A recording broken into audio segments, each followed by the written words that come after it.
All right, so welcome to another rapid fire business story of the week. This is part of our rapid fire series, and today we have an incredible guest with us, someone who's achieved extraordinary success and is here to share their unique business journey with you.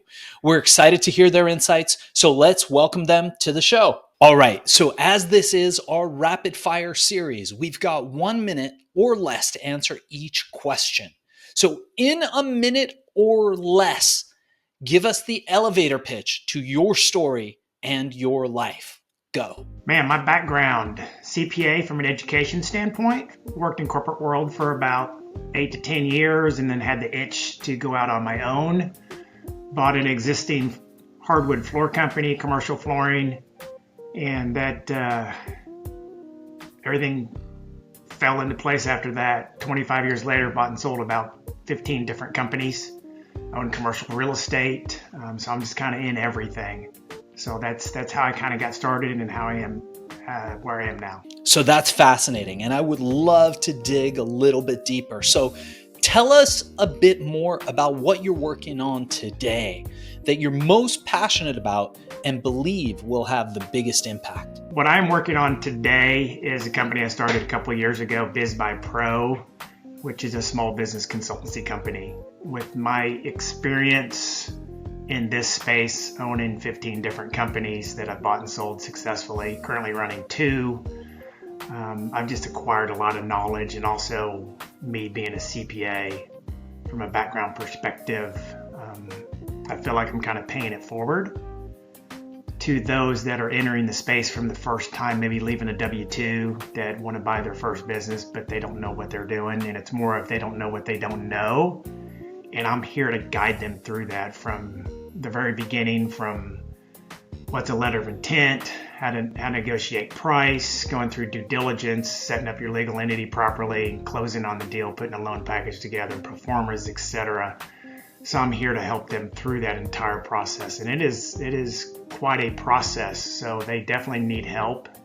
But the problem is they don't know that they need help. And that's why I'm here. So this next question is one that every entrepreneur has dealt with. Tell us about a time where you failed. We often say failure is the first step to success. So think about a time where you failed in the past. What happened? What did you learn from it? Failure, probably one of my biggest failures, and definitely learned from it, is removing ego and emotions from your decision-making process. And falling in love with something, even though it has red flags.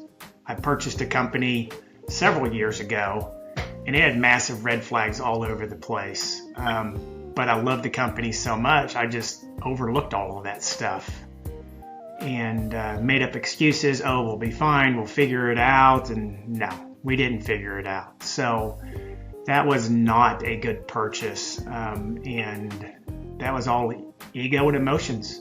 And no intelligence was brought into that decision-making process. So that was a big mistake, costly mistake, but one I definitely learned from. That's fascinating. That's fascinating. And we're definitely going to have you back on the show to dive deeper into each of these questions. But for now, one thing that I often say is, and I tell this to my employees and the people who work with me and for me all the time, is that when a tree falls in the forest, if nobody hears it, did that tree actually fall? This brings me to this next question. How do you make sure that all of these amazing projects that you're involved in get noticed? What marketing and advertising methods have worked best for you? You've got a minute. Let's go. Wow, marketing. You asked me a question that I don't know anything about. So it took me several years to figure that out. And it revolves around, you got to understand what you're good at and what you're not good at to be successful. So it took me like 5 or 6 years. I tried to wear all the hats, but then I realized that I'm good at X, Y, and Z, and I'm not good about these things, and one of those things is marketing. So I've always outsourced all my marketing and concentrated on the things that I am good at. That was so awesome. We're definitely going to dive deeper into this on a later show. And as we approach our last question, before we ask people how people can get a hold of you, how people can reach you, learn more about the work that you're doing in your company, and we will include all that information in the show notes, what I wanted to ask you is, what is one piece of advice that you would offer to your younger self, to our audience, and to somebody, especially somebody who's just starting out in the same niche that you're in, but just doesn't know how to start or get going? Answers there. What would I offer advice is my younger self is, I wish I would have get started earlier. Secondly, seek out mastermind groups and mentors quickly. I didn't do that probably for about 10 years, and it probably set me back about 8 years.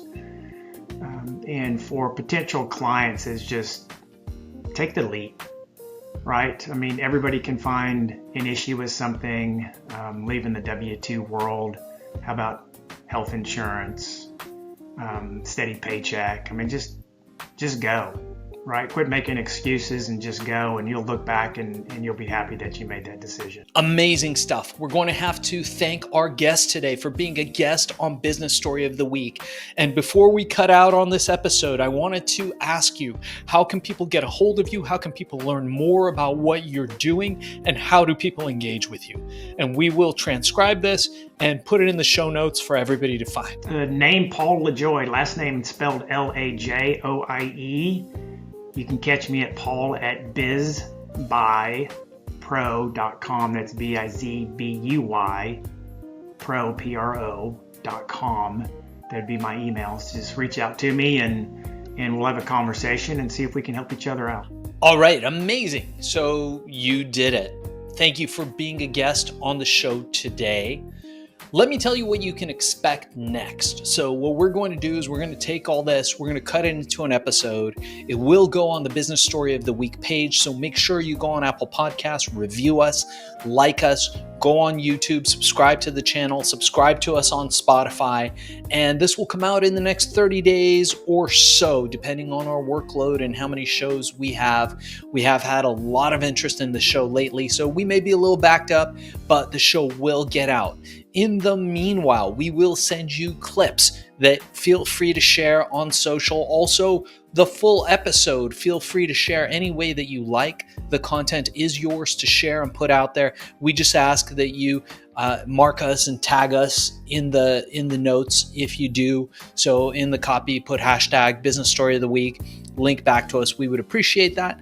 And if you think that you might be interested in doing more podcasts, live ones and studio ones, Zoom ones, Riverside ones, there's a whole host of shows that likely if you did this one and succeeded, you would probably be really great at, and a great way of getting your message out. So your host will talk to you about potentially getting you booked on a strategy call for a Business Story of the Week's sister company, Podcast Cola, or becoming a YouTube influencer through Viral Mirage. Thanks again for being a part of this. Looking forward to working with you.